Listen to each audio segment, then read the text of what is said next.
কোরআনে কারীমের মধ্যে আল্লাহ পাক এই পৃথিবীর বুকে যারা আরামের টাটকা সুখগুলি আরামগুলি যারা বর্জন করে আল্লাহ রাব্বুল আলামিনকে বিশ্বাস করে যারা জীবন পরিচালনা করেছে, আল্লাহ পাক তাদের জন্য জান্নাত রেখেছেন এবং তাদের জন্য বলছেন সাবিকু ইলা মাগফিরাতিম মির রাব্বিকুম ওয়া জান্নাতিন আরদুহা কাআরদিস সামাই ওয়াল আরদ উইদ্দাত লিল্লাযীনা আমানু বিল্লাহি ওয়া রাসূলিহি।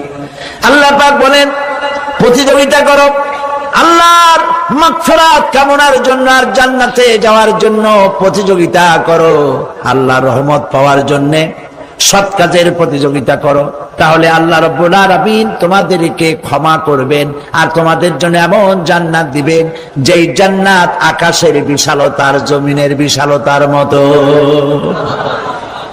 এই বিরাট জান্নাত তোমাদেরকে দিবেন। এই জান্নাত চিরস্থায়ী সুখ এবং শান্তি জায়গা হবে। মাসালুল জান্নাতিল্লাতী উইদাল মুত্তাকুন ফিহা আনহারুম মিন মাইন গায়রি আসিলিন ওয়া আনহারুম মিন লাবানিন লাম ইয়াতাগায়্যার তা'আমুহু।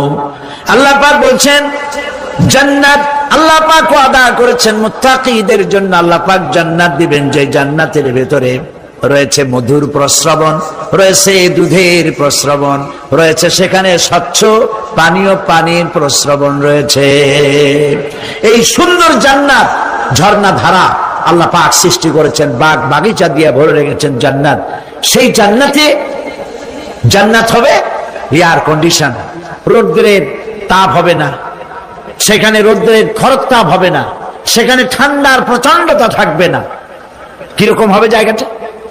আল্লাহ পাক বলছেন মুত্তাকিনা আলাল আরাইকি লা ইয়ারাউনা ফিহা শামসান ওয়ালা জামহারিরা وَدَانِيَةً عَلَيْهِمْ ظِلَالُهَا وَذُلِّلَتْ قُطُوفُهَا تَذْلِيلًا।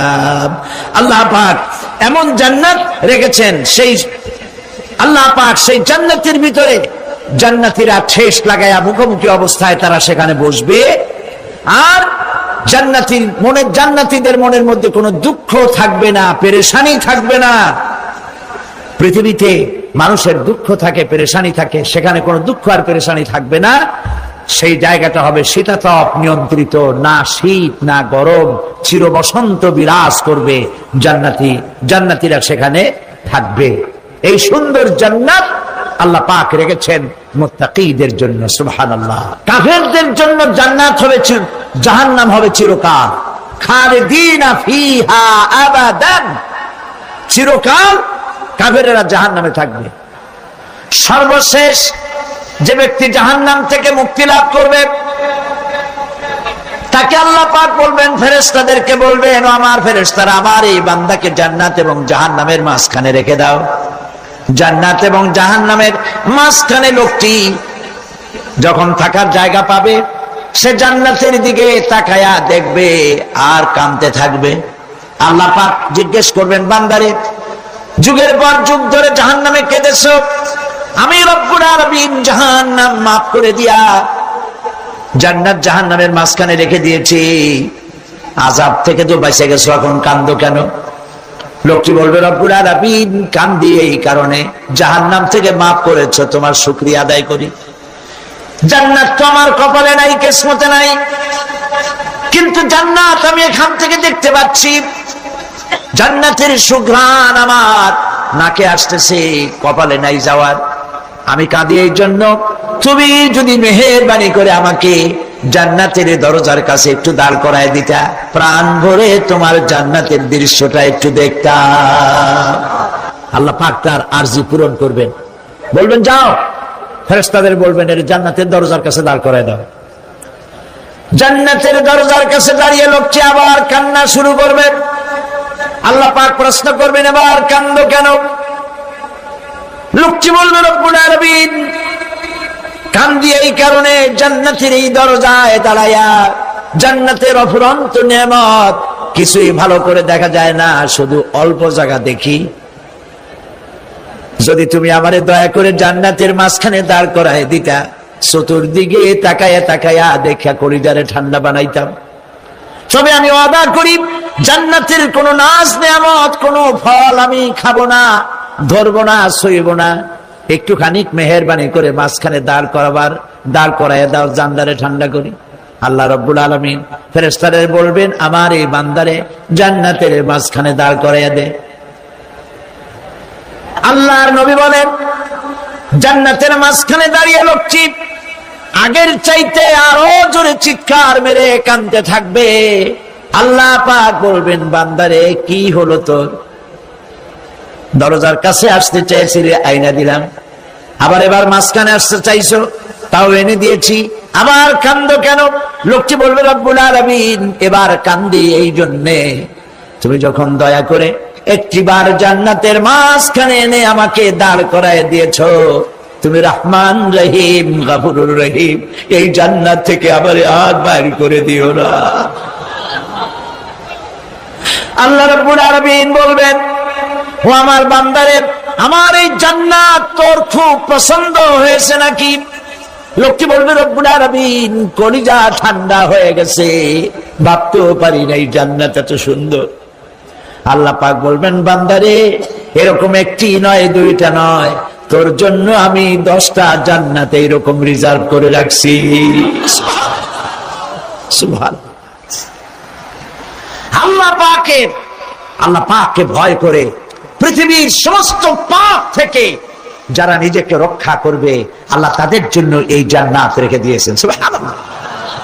সেই জান্নাতের রিসিপশন আপনারা আন্দাজ করতে পারবেন না, রিসিপশন কারে কয়। কি এর প্রধানমন্ত্রী আর প্রেসিডেন্ট, 4-5টা পুলিশ আর আর্মি আসে একটা ফাঁক করে সেলুট মারলো, বাস শেষ হয়ে গেল, এরকম না। জান্নাতীদেরকে রিসিপশন দেওয়া হবে। জান্নাতীরা যখন আল্লাহর হুকুমে জান্নাতের দিকে যেতে লাগবে, আর যখন জান্নাতের কাছে চলে যাবে, আল্লাহ রাব্বুল আলামিন শোনায় দিচ্ছেন, হাত্তা ইযা জাউহা ফুতিহাত আবওয়াবুহা ওয়া ক্বালা লাহুম খাজানাতুহা সালামুন আলাইকুম তিবতুম ফাদখুলুহা খালিদিন। সুবহানাল্লাহ। জান্নাতীরা যখন জান্নাতে প্রবেশ করার দরজার মুখোমুখি হবে, দ্বার রক্ষীগণ তখন বলবে, সালামুন আলাইকুম, আল্লাহর শান্তি তোমাদের উপরে বর্ষিত হোক। সুবহানাল্লাহ। দুনিয়ার টাটকা টাটকা সুখগুলি 2 পা দিয়ে ঠেলে দিয়েছো, টাটকা সুখগুলি গ্রহণ করো নাই, হারাম খাও নাই, আল্লাহর দ্বীন কায়েমের জন্য রক্ত দিয়েছো, জীবন দিয়েছো, কষ্ট করেছো, আল্লাহকে ভয় করেছো। আমাদের সালাম গ্রহণ করো, জান্নাতের মধ্যে ঢুকে যাও চিরকালের জন্য। সুবহানাল্লাহ। আর বাইরে হওয়া লাগবে না, চিরকাল এই জান্নাতের মধ্যে তোমরা বসবাস করতে পারবে। আল্লাহ রাব্বুল আলামিনের ফেরেশতারা বলে দিবেন। জান্নাতের মধ্যে আল্লাহ পাক হুরদের সঙ্গে জান্নাতীদের বিয়ের ব্যবস্থা করে দিবেন। কোরআনে কারীমে আল্লাহ পাক বলেন, মুত্তাকিইনা আলা সুরুরিম মাসফুফাতিন ওয়া যাওয়াজনাহুম বিহুরিন ঈন। সামনাসামনি ভাবে সাজানো সারি সারি আসন সমূহের উপর তারা ঠেস লাগায় বসে থাকবে, আর আল্লাহ রাব্বুল আলামিন হুরদের সাথে জান্নাতীদের বিয়ের ব্যবস্থা করে দিবেন। যেসব হুরের সঙ্গে বিয়ে হবে তাদের আল্লাহ পাক বিবরণ দিচ্ছেন কি রকম হবে তারা। লাম ইয়াতমিসহুন্না ইনসুন ওয়ালা জান, এর পূর্বে জিন এবং ইনসান এদেরকে কেউ স্পর্শ করে নাই। কিরকম তারা? কাআন্নাহুন্নাল ইয়াকুতু ওয়াল মারজান, যেমন ঝিনুকের ভিতরে মণিমুক্তা থাকে, এইভাবে আল্লাহ পাক তাদেরকে পবিত্র করে রেখে দিয়েছেন। আমার প্রিয় ভাইরা, আল্লাহ রাব্বুল আলামিন কোরআনে কারীমের ভিতরে বলেছেন, ফাবিআইয়ি আলা'i রাব্বিকুমা তুকাযযিবান। জান্নাত দান করে আল্লাহ পাক এবার জান্নাতীদেরকে সম্বোধন করে বলবেন, ইয়া ইবাদি লা খাউফুন আলাইকুমুল ইয়াওমা ওয়ালা আনতুম তাহজানুন। হে আমার বান্দারা, লা খাউফুন আলাইকুমুল ইয়াওম, আজ আর কোনো ভয় নাই। সুবহানাল্লাহ, সুবহানাল্লাহ। আজ আর কোনো ভয় নাই, কোনো চিন্তাও নাই, আরামে এই জান্নাতের মধ্যে বসবাস করো। এরপরে আল্লাহ পাক জিজ্ঞেস করবেন, ও আমার জান্নাতীরা, আমি যেসব ওয়াদা করছিলাম আমার ওয়াদা মোতাবেক সমস্ত নিয়ামত পেয়েছো? তারা বলবে, হ্যাঁ পেয়েছি, সব নিয়ামত আপনার ওয়াদা মোতাবেক সব পেয়েছি। আল্লাহ রাব্বুল আলামিন বলবেন, সব পাও নাই, ওয়ালাদাইনা মাজিদ, আমার কাছে আরো বেশি আছে। সুবহানাল্লাহ, আমার কাছে আরো বেশি আছে। জান্নাতীরা বুঝবে না সে আরো বেশিটা কি, এর থেকে আর বেশি কি। প্রিয় ভাই সব, নবী করিম সাল্লাল্লাহু আলাইহি সাল্লাম বলেছেন, জান্নাতের সুখ আর শান্তি কোন চোখ নাই যা দেখেছে, যা কোন অন্তঃকরণ নাই যা কল্পনা করতে পেরেছে। এই জান্নাত মুত্তাকিদের জন্য আল্লাহ রাখছেন। সুবহানাল্লাহ। জান্নাতীরা ভাবতেও পারবে না সেই নিয়ামতগুলি কি। প্রিয় ভাই সব, সেই মুহূর্তে আল্লাহর নবী মুহাম্মদুর রাসূলুল্লাহ সাল্লাল্লাহু আলাইহি ওয়াসাল্লাম বলবেন, রব্বুল আলামিন, আমার উম্মতেরা জান্নাতীরা বুঝতে পারে নাই আপনার কাছে কি নিয়ামত আরো বেশি আছে। আমার এই উম্মতেরা জান্নাতীরা আপনার ওয়াদা মোতাবেক সব পেয়েছে, কিন্তু একটি জিনিস এখনো তাদের কিসমতে হয় নাই। সেই জিনিসটা হলো, যারা তার রবকে না দেখে শুধু কোরআন আর হাদিসের কথা শুনে আরবের ঘুম হারাম করে তাহাজ্জুদের নামাজ আদায় করেছিল, চোখের পানি ফেলেছিল, যারা জান্নাত দেখে নাই, জাহান্নাম দেখে নাই, আপনাকে ভয় করে যারা জীবন পরিচালনা করেছিল, যারা আপনাকে দেখে নাই, না দেখে শুধু কোরআন হাদিস বিশ্বাস করে যারা অকাতরে নিজেদের জীবন বিলায় দিয়েছিল, এই জান্নাতীরা এখন পর্যন্ত তার রবকে দেখতে পারে নাই। আল্লাহ রাব্বুল আলামিন তার সামনে থেকে ৭০,০০০ পর্দা সরে যাবে। আল্লাহ পাক বান্দাদের আরজি পুরা করার জন্য জান্নাতীদের সামনে তিনি জালোয়া ফরজ হবে। কোরআন শরীফের ভিতরে আল্লাহ পাক বলেন, জান্নাতীরা তারা আল্লাহর দিকে, জান্নাতীরা তার রবের দিকে তাকিয়ে থাকবে, আর রব তার বান্দাদের দিকে তাকায়া থাকবে। প্রাণ ভরে জান্নাতীরা রবকে দেখবে। সুবহানাল্লাহ, আল্লাহ পাককে দেখবে। প্রাণ খুলে আজ দোয়া করি, রব্বুল আলামিন, জান্নাতের যেই পরিবেশে, যেই জায়গায় তুমি দয়া করে তোমার গোলামদেরকে তুমি নিজেই দর্শন দিবে, দেখা দিবে। মনিব গো, ও আমাদের রব, আজ এই বিশাল জনসমুদ্র নিয়ে তোমার দরবারে আবেগ ভরা কণ্ঠে বলি, যে অনুষ্ঠানটি তুমি এমন মুবারক অনুষ্ঠান করবে যেখানে তুমি জান্নাতীদেরকে দেখা দিবে, ওই জান্নাতের কোনো একটি, ওই অনুষ্ঠানের কোনো একটি কোনায় কানায় আমাদেরকেও দাঁড় করাইয়া দেখান তো।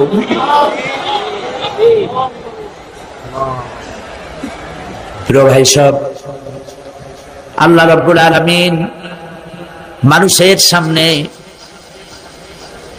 এত সব নিয়ামত রেখেছেন, এই জান্নাত দান করবেন। এরপরে আল্লাহ রাব্বুল আলামিন কোরআনে কারীমের মধ্যে বলেছেন, রব্বিস সামাওয়াতি ওয়াল আরদি ওয়া মা বাইনাহুমার রাহমানি লা ইয়ামলিকুনা মিনহু খিতাবা। এসব পুরস্কার রয়েছে তোমাদের সেই রবের পক্ষ থেকে যিনি আকাশ আর জমিনের মালিক। সুবহানাল্লাহ বলবেন না? যার সামনে কথা বলার ক্ষমতা কারো হবে না, এটি একটি মারাত্মক কথা। কিয়ামতের দিন আল্লাহর দরবারে কেউ কথা বলতে পারবে না আল্লাহর নির্দেশ ছাড়া। একটি আকীদা পরিষ্কার করে নিয়ে যান আপনাদের, সে আকীদাটা এভাবে পরিষ্কার করুন, কোন পীর সাহেব, কোন খাজা বাবা, কোন মাওলানা, কোন মুহাদ্দিস, কোন বুজুর্গ আপনাকে সুপারিশ করতে পারবে না যদি না আল্লাহ পাক তাকে কথা বলার তৌফিক না দেন। মনে থাকবে এটা। আয়াতুল কুরসির ভিতরে আমরা পড়ি, মান যাল্লাযী ইয়াশফাউ ইনদাহু ইল্লা বিইযনিহি। আল্লাহ পাক বলেছেন কিয়ামতের দিন আল্লাহর দরবারে কার সাহস আছে কথা বলতে পারে? মান যাল্লাযী ইয়াশফাউ ইনদাহু ইল্লা বিইযনিহি। আল্লাহর ওয়াদা ছাড়া, হুকুম ছাড়া আল্লাহর সামনে কথা বলার সেদিন কেউ থাকবে না। সুবহানাল্লাহ। কেউ কথা বলতে পারবে না। সুপারিশ করতে হবে আল্লাহ যারে বলেন তুমি করো, অমুকের জন্য করো, সেই ব্যক্তি শুধু তার জন্যই করতে পারবে, আর কেউ কথা বলতে পারবে না। সেই কঠিন হাসরের ময়দান, যেদিন শুধুমাত্র আল্লাহ পাক কথা বলবেন, আর যারে বলতে বলবেন সেই কেবলমাত্র বলতে পারবে। সুপারিশ এটি আল্লাহ পাক কিয়ামতে পারমিশন দিলে বলা যাবে। হযরত ইব্রাহিম আলাইহিস সালাম কিয়ামতের দিন তার নিজের পিতা সম্পর্কে সুপারিশ করবেন। রব্বুল আলামিন, আমার আব্বার জন্য সুপারিশ করতেছি, মেহেরবানি করে জাহান্নাম থেকে তারে আপনি রক্ষা করুন। আল্লাহ রব্বুল আলামিন বলবেন, ইব্রাহিম তোমার সুপারিশ মঞ্জুর হবে না। প্রিয় ভাই সব, একটু মাথা খাটান, চিন্তা করেন। জাতির পিতা কে? জাতির পিতা চিল্লায় বলুন, কলিজা সাফ করে ফেলুন। মুসলমানদের জাতির পিতা হাবিজ হাবি কেউ হতে পারে না।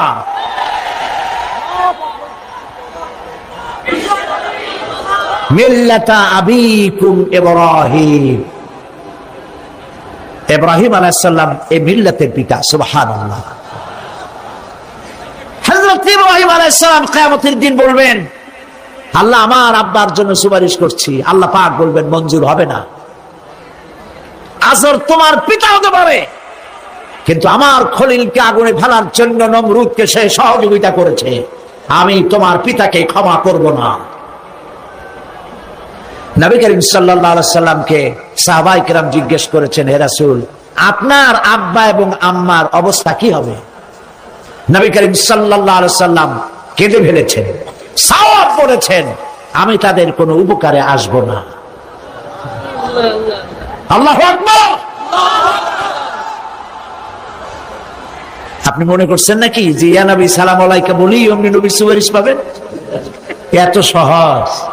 কতগুলা রসগোল্লা খাইলেন আর বড় একটা মিছিল করলেন আর অমনি চলে যাবেন?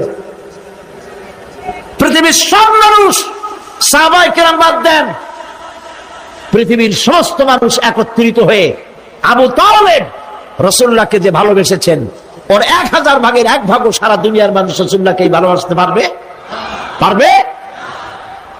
নিজের ছেলে আলীকে, আলী রাদিয়াল্লাহু তাআলা আনহুকে আলাদা বিছানায় শোয়াইয়া, ছোট্ট মানুষ হযরত আলী আলাদা জায়গায় রাখিয়া, মুহাম্মদুর রাসূলুল্লাহ সাল্লাল্লাহু আলাইহি ওয়াসাল্লাম এতিম মানুষ, তারে কলিজার সাথে বুকের মধ্যে আশ্রয় দিয়ে আগলে রেখেছেন বুক ভরে।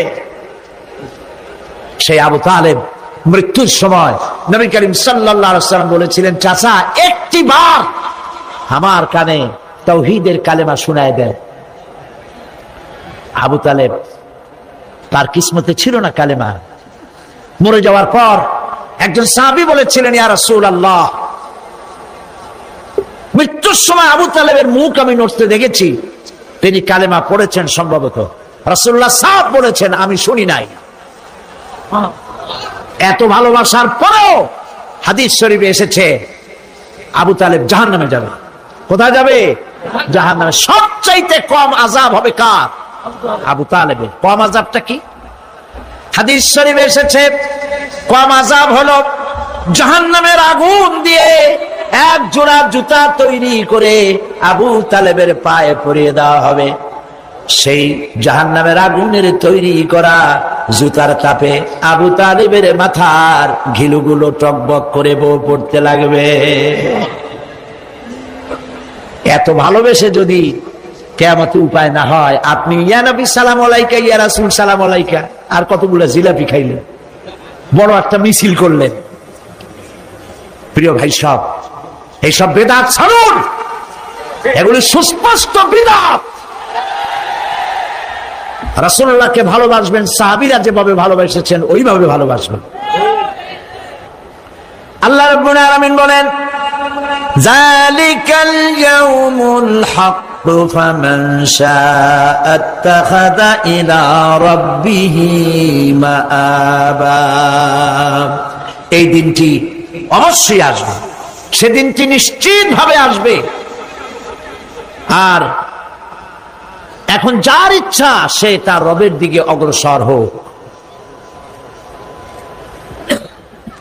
ইন্না আনজারনাকুম আযাবান করিবান ইয়াওমা ইয়ানজুরুল মার'উ মা কদ্দামাত ইয়াদাহু ওয়া ইয়াকুলুল কাফিরু ইয়া লাইতানি কুনতু তুরাবা। ইন্না আনজারনাকুম আযাবান করিবা, খুব নিকটবর্তী একটি আযাব সম্পর্কে আমি তোমাদেরকে সতর্ক করে দিলাম। কে বলতেছেন? আল্লাহ পাক। লক্ষ্য করুন আল্লাহ কি বলছেন, খুব নিকটবর্তী একটি কঠিন শাস্তি, আযাব অর্থাৎ কিয়ামত, এ সম্পর্কে আমি তোমাদেরকে সতর্ক করে দিলাম। ইয়াউমা ইয়ানজুরুল মার'উ মা কদ্দামাত ইয়াদা, সেদিন প্রত্যেকটি লোক যা সে পাঠিয়ে দিয়েছিল এখানে, অর্থাৎ যা করেছিল সেগুলি সে দেখতে পাবে। আর তখন ওয়ায়াকুলুল কাফিরু ইয়া লাইতানি কুনতু তুরাবা। সেই কিয়ামতের ময়দানে অবস্থা দেখে কাফেররা বলবে, আহারে মানুষ না হইয়া যদি মাটি হইয়া যেতাম, যদি মাটি হতাম, যদি মানুষ না হয়ে না জন্মতাম, আজ এই হাসরের ময়দানে এইখানে এই বিচারের মুখোমুখি হতাম না, মাটি হইলে বরং অনেক ভালো হতো। এই পৃথিবীতে আমরা এসেছি, চলে যাব, যাওয়ার আগে এই কোরআন একটি বিশাল জনগোষ্ঠী এমন বানাতে চেয়েছে যে জনগোষ্ঠী এই কোরআন দিয়ে একটি বিশাল সমাজ গড়বে, রাষ্ট্র গড়বে, এমন রাষ্ট্র গড়বে যেই রাষ্ট্রে দুঃখ থাকবে না, অশান্তি থাকবে না, যেখানে সুখ থাকবে, সমৃদ্ধি থাকবে, আর কিয়ামতের দিন আল্লাহর জান্নাতে তারা চলে যাবে। তেমন একটি সমাজকে আমরা চাই। সবাই বলেন সেরকম একটি সমাজকে আমরা চাই। প্রিয় ভাই সব, কিয়ামতের দিন আমরা যেতে চাই জান্নাতে। কোথায় যেতে চাই বলেন? জোরে বলেন। এই জান্নাতে যাওয়ার জন্য দুইটা কাজ করতে হবে। কয়টা কাজ? আল্লাহ রাব্বুল আলামিন বলেন, ফামান কানা ইয়ারজু লিকাআ রাব্বিহি ফালইআমাল আমালান সালিহান ওয়া লা ইউশরিক বিইবাদাতি রাব্বিহি আহাদা। আল্লাহ পাক বলেন, যে বাজারা আমার সঙ্গে দেখা করতে চায় কিয়ামতে, দুইটা কাজ করা লাগবে। বলেন কয়টা কাজ? একটা হলো নেক আমল। কি আমল বলেন? নেক আমল। নেক আমল কারে বলে? নেক আমল করতে হলে আবার দুইটা শর্ত লাগে। এক নম্বরে কাজটা করতে হবে আল্লাহরে খুশি করার জন্য। কারে খুশি করার জন্য? একটা মাদ্রাসা বানাইছি যাতে লোকেরা বলে যে বড় একটা মাদ্রাসা বানাইছে, এই জন্য মাদ্রাসা বানাবেন, মসজিদ বানাবেন, হসপিটাল বানাবেন, যা কিছু করেন নিয়ত হবে আল্লাহকে খুশি করা। নিয়ত হবে কারে খুশি করা? আল্লাহ পাককে খুশি করা। এই হলো নেক আমলের প্রথম শর্ত, কাজ হবে আল্লাহকে খুশি করার জন্য। দুই নম্বরে কাজটি হতে হবে সুন্নতে নববী সাল্লাল্লাহু আলাইহি ওয়াসাল্লামের উপরে। মনে থাকবে, দাড়ি রাখবো, কেন রাখবো? রাসূলের সুন্নাত। রাখবো কারে খুশি করার জন্য? আল্লাহ খুশি করার জন্য। রাখবো কার মতো? রবীন্দ্রনাথের মতো, কার্ল মার্কসের মতো, কবির মতো নয়। রাখতে হবে কার মতো? নবীর মতো। বুঝে নেন, কাজটা হতে হবে আল্লাহকে খুশি করার জন্য। 2 নম্বরে কাজটা হতে হবে সুন্নতে নববী সাল্লাল্লাহু আলাইহি ওয়াসাল্লামের উপরে হতে হবে। তাহলে এই হলো 1 নম্বর। জান্নাতে যাওয়ার জন্য, আল্লাহর সাথে দেখা করার জন্য 1 নম্বরের কাজ হলো নেক আমল। বলেন 1 নম্বরের কাজ কি? 2 নম্বরের কাজ ওয়ালা ইউশরিক বিইবাদাতি রাব্বিহি আহাদা। আল্লাহ রাব্বুল আলামিনের ইবাদতের সাথে কাউকে শরীক স্থাপন করা যাবে না। আমরা যারা মুসলমান, অধিকাংশ মুসলমান শিরকের ভিতরে মুবতালা হয়ে আছে। বিশ্বাস করেন কিনা বলেন? কাফেরেরা তো মুশরিক আছে, ওরা তো মুশরিক আছেই, কিন্তু আমরা মুসলমানেরা আমাদের আমলের মধ্যে, আমাদের অজান্তে সবের নিয়তে অনেক শিরক আমরা করে বসি। নাউজুবিল্লাহ, বলেন নাউজুবিল্লাহ। এই জন্য আমি বারবার সতর্ক করি, নিজেকেও করি, আপনাদেরকেও করি। এই কারণে করি, শিরকের গুনাহ আল্লাহ মাফ করবেন না। ইন্না শিরকা লাযুলমুন আযীম। শিরক মস্ত বড় অপরাধ, জুলম, আল্লাহ মাফ করবেন না। আল্লাহর কাছে কান্দে কান্দে মাপ চাওয়া লাগবে যে আল্লাহ শিরক থেকে আমাকে রক্ষা করো, বাঁচাও। অনেক গোপন শিরক আছে। মাজারে যান, পীর সাহেবের কাছে যান, মনে যদি নিয়ত থাকে উনি ফু দিলে আমি ভালো হবই, উনি তাবিজ দিলে আমার বাচ্চা হবেই, উনি আমারে দয়া করলেই আমার ব্যবসায় উন্নতি হবেই, এইটার নাম শিরক। এটার নাম কি? ওয়াইজা সাআলতা ফাসআলিল্লাহ ওয়াইজা ইসতাআনতা ফাসতাইন বিল্লাহ। যা বলার আল্লাহরে বলো, আর যা চাওয়ার কার কাছে চাও? চিল্লায় বলেন। কলিজাটাকে পরিষ্কার করে যান আজকের মাহফিলে। এই কলিজায় কারো প্রতি কোনো ভয় রাখবো না আল্লাহ ছাড়া। ভয় করবো কারে বলেন? মহব্বত আল্লাহ ছাড়া, এত বেশি মহব্বত আর কাউকে করব না। আল্লাহ তাআলা আমাদের কলিজায় তোমার ভয় এবং মহব্বত দিয়ে ভরে দাও। রাসূলের মহব্বত দিয়ে আমাদের দিলকে ভরে দাও। বিশ্বাস করুন ভাই সাহেব, কোরআন শরীফ আমার সামনে, বিশ্বাস করুন। দেশি পীর, বিদেশি পীর, খাজা বাবা দেশি এবং বিদেশি, কেউ আপনার ভাগ্য বদলাই দিতে পারবে না। এই পিছনে দৌড়ায় দৌড়ায় কোনো লাভ নাই। এতক্ষণ মসজিদের ভেতরে বসে আল্লাহর কাছে কাঁদেন। ওয়াকালা রাব্বুকুম উদউনি আস্তাজিব লাকুম। তোমার রব বলেছে আমারে ডাকো, আমি ডাকের সাড়া দিয়ে দেব। সুবহানাল্লাহ। আর আল্লাহ বলেছেন আমার ইবাদতের সাথে কাউকে শরীক করবে না। খবরদার। আলাইসাল্লাহু বিকাফিন আবদা। আল্লাহ প্রশ্ন করছেন, আলাইসাল্লাহু বিকাফিন আবদা, আমি কি আমার বান্দার জন্য যথেষ্ট নই? চিল্লায় বলুন অবশ্যই যথেষ্ট। আবার বলেন অবশ্যই যথেষ্ট। কলিজা সাফ করে ফেলেন। সম্রাট শাহজাহান, দিল্লির সম্রাট, হাবিজাবি সম্রাট না, দিল্লির সম্রাট। এখন কোথায়? কবরের মধ্যে। কবি বলতেছেন, শাহনে জাহাं को जिन्हें फक्र से देते थे बाज, शाहने जहां को जिन्हें फक्र से देते थे बाज, वाज कब्र में है सूरह अलहम्दु की मोहताज। সারা ভারতবর্ষ যারা ট্যাক্স দিয়ে নিজেকে সৌভাগ্যবান বলে মনে করত, সে আজ কবরের মধ্যে ভিক্ষুকের মতো সূরা আলহামদুর মতো একটি সূরার মুহতাজ হয়ে ভিক্ষুকের মতো শুয়ে আছে। সম্রাট শাহজাহান মসজিদে বসে আছে, এক ফকির ঘুরতেছে। লোকেরা কয় ছোটবেলা থেকেই তোমার খয়রাত করতে দেখলাম, ভিক্ষা কি জীবনেও যাবে না তোমার? লোকটি বলছে, আমি ভিক্ষা করবো ছাড়া আমার উপায়টা কি?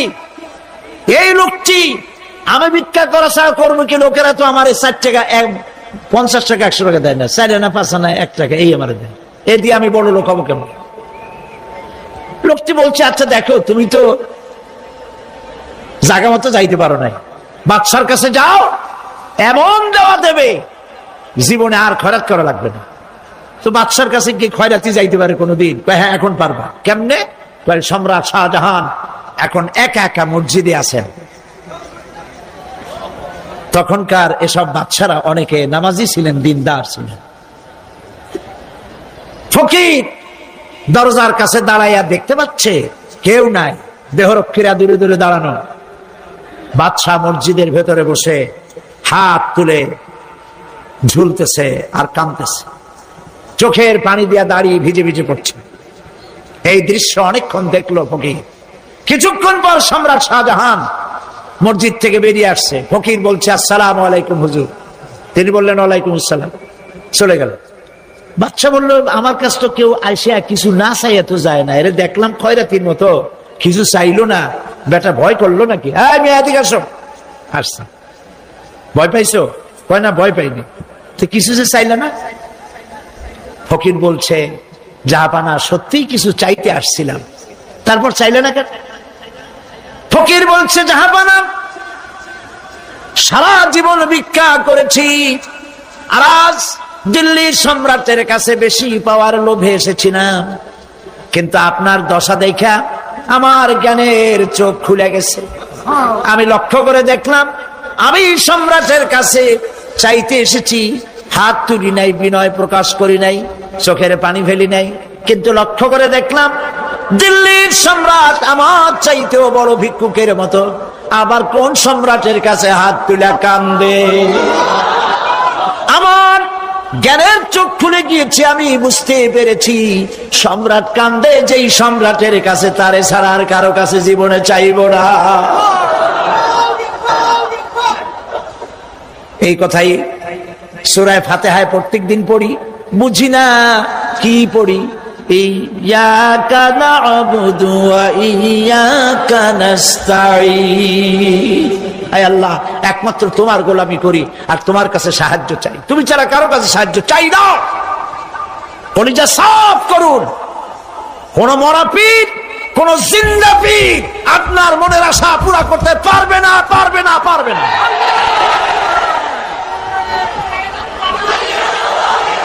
আর আজ থেকে কোন মাজারে টাকা দিবেন না, পয়সা দিবেন না, আগরবাতি দিবেন না, মোমবাতি দিবেন না, গোলাপ পানি দিবেন না। কারা কারা দিবেন না হাত উঁচু করে দেখা। সুবহানাল্লাহ, আলহামদুলিল্লাহ, লা ইলাহা ইল্লাল্লাহ। সুবহানাল্লাহ, আলহামদুলিল্লাহ, লা ইলাহা ইল্লাল্লাহ। সুবহানাল্লাহ, আলহামদুলিল্লাহ, লা ইলাহা ইল্লাল্লাহ, মুহাম্মাদুর রাসূলুল্লাহ। আল্লাহুম্মা আমিন। রব্বানা যালামনা আনফুসানা ওয়া ইন লাম তাগফির লানা ওয়া তারহামনা লানাকুনান্না মিনাল খাসিরিন। রব্বুল আলামিন, তাম পৃথিবীর মাটির নিচে যত মুমিন মুমিনাত শুয়ে আছে, আল্লাহ কবরগুলি কি জান্নাতের টুকরা বানায়া দাও। আয় আল্লাহ তাআলা, এই মুহূর্তে মনে পড়ে গেল আমাদের মা বাপের কথা। রব্বুল আলামিন, আমাদের আব্বা জান কত বছর আগে দুনিয়া থেকে বিদায় হয়ে গেল, নাম ধরে আর কেউ ডাকে না। কত কষ্ট করেছে, ধান বিক্রি করে, সুপারি বিক্রি করে নিজের পেটে না দিয়া নিজের ভালো জামানা বানাইয়া আমাদের লেখাপড়া শিখাইছে, বাড়িঘর বানালো, আর একদিন তোমার ডাকে সাড়া দিয়া চলে গেল। যুগের পরে যুগ চলে গেল, বাপের মুখ আর দেখি না। আল্লাহ তাআলা আমাদের আব্বাজান যাদের দুনিয়া থেকে বিদায় হয়ে গেছে, কবরটাকে বেহেশত বানায়। তুমি সম্রাটের সম্রাট, তুমি রাজাধিরাজ, তোমার মহব্বত ছাড়া কোনো মহব্বত যেন কলিজায় থাকে না মাবুদ। তোমাকে ছাড়া কাউকে যেন ভয় করি না মাবুদ। সারা জীবন শিরক আর বিদআত থেকে আমাদের তুমি বাঁচাও আল্লাহ। তোমার জাহান্নামকে আমরা ভয় পাই। আল্লাহুম্মা আজিরনা মিনান নার, আল্লাহুম্মা আজিরনা মিনান নার, আল্লাহুম্মা আজিরনা মিনান নার। রব্বানা তাকাব্বাল মিন্না إنك أنت السميع العليم وتب علينا إنك أنت التواب الرحيم سبحان ربك رب العزة عما يصفون وسلام على المرسلين والحمد لله رب العالمين واجعل آخر كلامنا عند الموت لا إله إلا الله মুহাম্মাদুর রাসূলুল্লাহ। আল্লাহ রাব্বুল আলামিনের কারবার উল্টা। যদি কোনো মানুষ গুনাহ করে, সেই গুনাহ থেকে যদি তওবা করে, চোখের পানি ফেলে যদি গুনাহ মাফ চায়, আল্লাহ বলেন শুধু গুনাহ মাফ করি না, গুনার খাতায় যে নাম থাকে ওই নামটাও আমি আল্লাহ মুছে ফেলে দেই। ওই নামটাও রাখি না, মুছে ফেলে দেই। সুবহানাল্লাহ। আল্লাহ হচ্ছেন রহমান রহিম। আল্লাহর কাছে যখন বান্দা কান্দে, গভীর রাত্রে, শেষ রাত্রে আল্লাহ রাব্বুল আলামিন প্রথম আকাশে আসেন। মুসলিম শরীফের হাদিস। প্রথম আকাশে এসে ডাকেন, ও আমার বান্দারা কে আছো? গুনাহ করে করে জীবন ভর্তি করে ফেলেছো, আমার কাছে কাঁদো। ঋণগ্রস্ত হয়েছো, ঋণ পরিশোধ করতে পারো না, আমারে বলো কে আছো এমন? জীবনটাকে বরবাদ করে ফেলেছো, অসুখ হয়েছে সারে না, আমাকে বলো। এভাবে আল্লাহ ডাকতে থাকেন। ওই সময় যে সমস্ত আল্লাহর বান্দারা আরামের ঘুমকে হারাম করে গভীর রাত্রে জেগে উযু করে তাহাজ্জুদের নামাজ আদায় করে রব্বুল আলামিনের দরবারে দুহাত তুলে কাঁদতে থাকে আর বলে, আল্লাহ যত গুনাহ করেছি আমার তো বেঁচে থাকার কথা না, তুমি বাঁচায় রাখছো। হাদিস শরীফে এসেছে, আল্লাহ বলেন, ও হাবিব, যখন একটা বুড়া মানুষ আমার কাছে হাত উঠায়, দাড়ি পাকা মানুষ, একজন দাড়ি পাকা বৃদ্ধ মানুষ যখন আমার কাছে হাত উত্তোলন করে, নবীজি বলেন ওই বুড়া মানুষটা যখন বলতে থাকে, আয় আল্লাহ রাব্বুল আলামিন, আমার এখন বয়স নাই, কামাই করতে পারি না, তাই ছেলে পেলেরা আমার চোখে দেখতে পারে না, বউর কাছে আমার কদর নাই, ছেলে পেলের কাছে আমার কদর নাই, ঘরে আমার জায়গা নাই, এখন আমি কামাই করতে পারি না, আমি এখন দাঁড়াতে পারি না, কোমর সোজা হয় না, পা চলে না, শুনতে পাই না, কান বন্ধ হয়ে গেছে, চোখে দেখি না, চোখের দর্শন শক্তিও নষ্ট হয়ে গেছে। রব্বুল আলামিন, পেছনে এত গুনাহ করেছি যে তোমার কাছে কিছু বলার মতো সাহস আমার নাই। এই বলে যখন বান্দা কান্দে, আল্লাহ রব্বুল আলামিন বলেন, এইভাবে বুড়া বান্দা যখন আমার দরবারে হাত তুলে কাঁদতে থাকে, তখন আমার শরম হয়, এই বুড়া মানুষটারে কেমনে আমি খালি হাতে ফিরাইয়া দেই। আমি খালি হাতে এই বুড়াটাকে ফিরাইতে পারি না। মানুষ যখন এভাবে কাঁদতে থাকে, আল্লাহ রাব্বুল আলামিন ফেরেশতাদের জিজ্ঞেস করেন, ও আমার ফেরেশতারা, আমার এই বান্দাগুলা কান্দে কেন? সব তো ঘুমায় গেছে, ওরা কান্দে কেন? ফেরেশতা বলে, রব্বুল আলামিন, তোমার বান্দা গুনাহ করেছে, জাহান্নামের আযাব থেকে মাফ চায়। আল্লাহ জিজ্ঞেস করেন, ওরা আমার জাহান্নাম দেখছে নাকি? বলে না, দেখে নাই। ওরা আমারে দেখেছে নাকি? বলে না, দেখে নাই। আমার বেহেশত দেখেছে নাকি? বলে না, দেখে নাই। আল্লাহ বলেন, ফেরেশতারা আমার বেহেশত দেখে নাই, দোজখ দেখে নাই, আমারে দেখে নাই, শুধু আমার নবীর কথা বিশ্বাস করেছে, আমার কোরআনের কথা বিশ্বাস করে আরামের ঘুমকে হারাম করে এই গভীর রাত্রে কিভাবে কাঁদতেছে, ওদের কান্নায় আমার রহমতের দরিয়ায় জোশ মেরে গেছে। ও আমার ফেরেশতারা, তোরা সাক্ষী থেকে যা, আমার এই ক্রন্দনরত বান্দাগুলিকে আমি আল্লাহ মাফ করে দিলাম। আল্লাহ হচ্ছেন রহমান রহিম গফুর গফার। এই হিসাবে আল্লাহকে বিশ্বাস করতে হবে, তিনি আমাদের মালিক, তিনি আমাদের মনি। এই আল্লাহরে মানুষ বিশ্বাস করে না। কয়েক পাতা ইংরেজি বই পড়িয়া তারপর কয় যে সব বুঝছি। বলে কি বুঝছো? কয় দেয়ার ইজ নো গড। মাথা খারাপ কথা না, দেয়ার ইজ নো গড, আল্লাহ বলতে কেউ নেই, সব নাকি এমনি এমনি হয়। এই যে আমাদের দেশে এক গরু পয়দা হয়েছে, আহমদ শরীফ, নাম শোনেন না আপনারা? আমরা বলেছি যে এটা তো আহমদ শরীফ না, এটার নাম হচ্ছে আহমাক। আহমাক শরীর, শরীফ, শরীফ মানে ভদ্র, আর শরীর মানে দুষ্ট, আর আহমাক মানে বেকুব। ওর হচ্ছে বোকা, একদিকে বোকা আর একদিকে দুষ্ট। বোকা কেন? বোকা এই জন্য বেচারা ডক্টরের ডিগ্রি করেছে, বিশ্ববিদ্যালয়ের শিক্ষক, লেখাপড়া জন্য বিদ্যান ব্যক্তি, অথচ মালিক চেনে না। মালিক চেনে, কিন্তু আমাদের দেশে গরুতেও মালিক চেনে। গরুতে মালিক চেনে না? বিলের মধ্যে, পোলার মধ্যে রাতের বেলা যাইয়া আপনি ডাক দেন আপনার গরুরে, যেখানে থাকুক আপনার কাছে ছুটে আসবে, ঠিক কিনা কর? বাড়িতে যদি গরু তো কিছুটা ভদ্র, কুত্তা, এই কুকুর আপনার বাড়িতে যদি শিকারী কুকুর থাকে, রাত্রিবেলায় যদি আপনার বাড়িতে আরেকজন যাইয়ে ওঠে আর যদি কাশি দেয়, তাহলে তাকে তাড়াইয়া নদী পার করে ছাড়বে না কর? আর আপনি গত রাত্রে যান, আওয়াজ দেওয়া লাগবে না, শুধু একটা কাশি দেবেন, কুকুর এসে আপনার পায়ে ল্যাজ গুলাবে, মুখ ঘষবে, ঠিক কিনা? হ্যাঁ রে আল্লাহ, কুত্তায়ও মালিক চেনে। আহমদ শরীফ এমন গরু, এমন কুকুরের চাইতে নিকৃষ্ট, মালিক রে চিনল না। জোরে কন্যা উজুবিল্লাহ। এমন কপাল পোড়া। যেই লেখাপড়া শিখতে পারে স্রষ্টাকে চেনা যায় না, ওই বিদ্যা 4 পয়সা মূল্য নাই। আছে মূল্য? মূল্য নাই। আল্লাহ রাব্বুল আলামিনকে বুড়ো আঙ্গুল দেখায়। আল্লাহ আবার এগুলোর কিছু কয় টয়। পিঁপড়ায় যদি হাতিরে দেখে কয় যে কত বড় একখান হাতি হয়েছে, এই বলে যদি পিঁপড়া হাতিরে নিন্দামন্দ করে, হাতি কি তেরে আসে নাকি? পিঁপড়াকে তাড়াত করে? করেন। মানুষ তো আল্লাহর কাছে মানুষগুলো কি? কিছুই না, পিঁপড়ার চাইতেও ছোট। কিসের বড়াই মানুষের? আল্লাহ বলছেন ওয়াল্লাহুল গানিয়্যু ওয়া আনতুমুল ফুকারা, তোমরা সব ফকিরের গোষ্ঠী আর বেনিয়াজ, বেপরোয়া কেবলমাত্র আল্লাহ সুবহানাহু ওয়া তাআলা।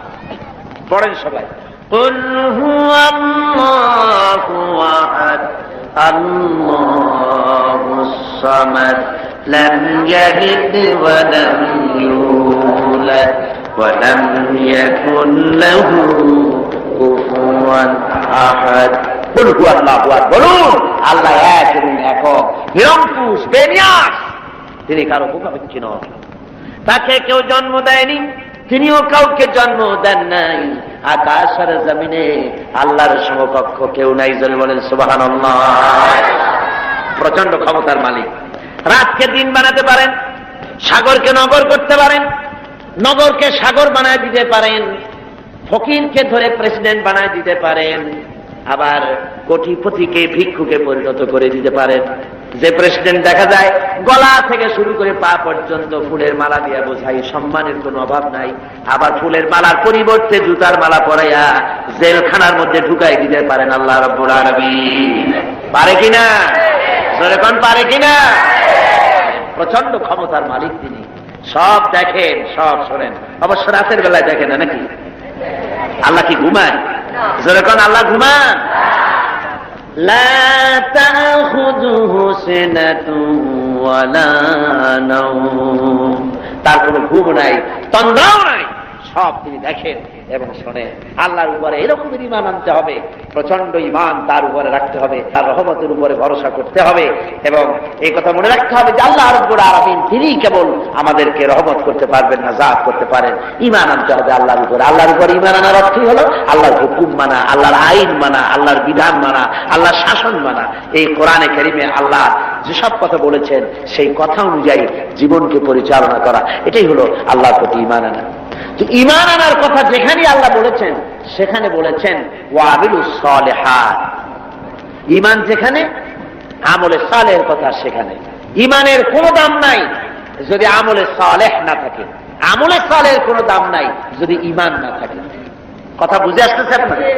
দেখুন কোরআনে কারীমের ভিতরে অন্যত্র এসেছে ইন্নাল্লাযীনা আমানু ওয়া আমিলুস সালিহাতি কানাত লাহুম জান্নাতুল ফিরদাউসি নুজুলা। নিশ্চয়ই যারা ঈমান এনেছে এবং আমল সালেহ করেছে তাদেরকে আল্লাহ রাব্বুল আলামিন জান্নাতুল ফিরদাউস দিবেন। তো এই যে ঈমান যেখানে আমলে সালেহ সেখানে, আমলে সালেহ না হলে অর্থাৎ নেক কাজ সৎ কাজ না হলে ঈমানের দাম নাই। এজন্য আমি দৃষ্টান্ত দিতে গিয়ে বলি ঈমান হলো একটা এক, ওয়ান ওয়াহিদ, এক, একটা ফিগার। ঈমান হলো এক, আর আমলে সালেহ নেক কাজ হলো শূন্য। নেক কাজগুলি কি? কথা বলেন না কেন? নেক কাজগুলি কি? শূন্য। এখন দাম কার বেশি, একের বেশি না শূন্যের বেশি? অনেকে বলে কয় যে না শূন্যের দাম বেশি। বলে কিরকম? কয় যে একের সামনে শূন্য বসলো তো একের দাম বেড়ে গেল, 1-10 হয়ে গেল, আর একটা শূন্য দিলে 100 হয়ে গেল, কাজে শূন্যের দাম বেশি। আমি বলি আপনার থিওরি যদি ঠিক হয় তাহলে শূন্য বসাইতে থাকেন যতদূর পারেন। তো বসাইলো একক, দশক, শতক, সহস্র, অযুত, নিযুত, কোটি, লক্ষ, পদ্ম, খর্ব, মহাখর্ব, নিখর্ব, এরকম করে করে জনমের মতো শূন্য বসাই দিল।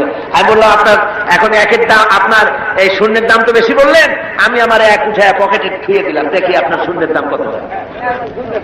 শূন্যের আর দাম থাকবে? কোন দাম থাকবে না। শূন্যের মূল্য হয় একের কারণে। শূন্যের মূল্য হয় কিসের কারণে?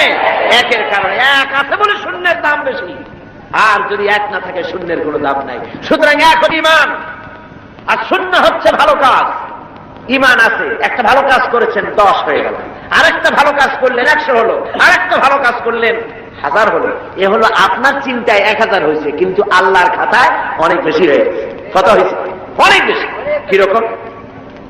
মানুষ যখন হযরত আদম আলাইহিস সালাম আর শয়তানকে আল্লাহ রাব্বুল আলামিন যখন পৃথিবীতে নির্বাসিত করে দিলেন, শয়তান তখন বলল যে আদমের কারণে আমার জীবন বরবাদ হয়ে গেল, আমার আমল নষ্ট হয়ে গেল, ওই আদম সন্তানকে আমি জাহান্নামের ভিতরে বেশি বেশি ঢুকায় দেব, আমি হায়াত চাই কিয়ামত পর্যন্ত। আল্লাহ হায়াত দিয়ে দিলেন। শয়তান চলে আসার পরে রব্বুল আলামিন ফেরেশতাদের বললেন, ও আমার ফেরেশতারা, এই শয়তান যখন আমার বান্দাদেরকে কোন কুমন্ত্রণা দিবে তখন তোমরা আমার বান্দা যখন গুনাহ করার জন্য নিয়ত করবে তখন তার আমলনামায় কোনো গুনাহ লিখবা না, গুনাহটা করা হয়ে গেলে একটা গুনাহই লিখবা।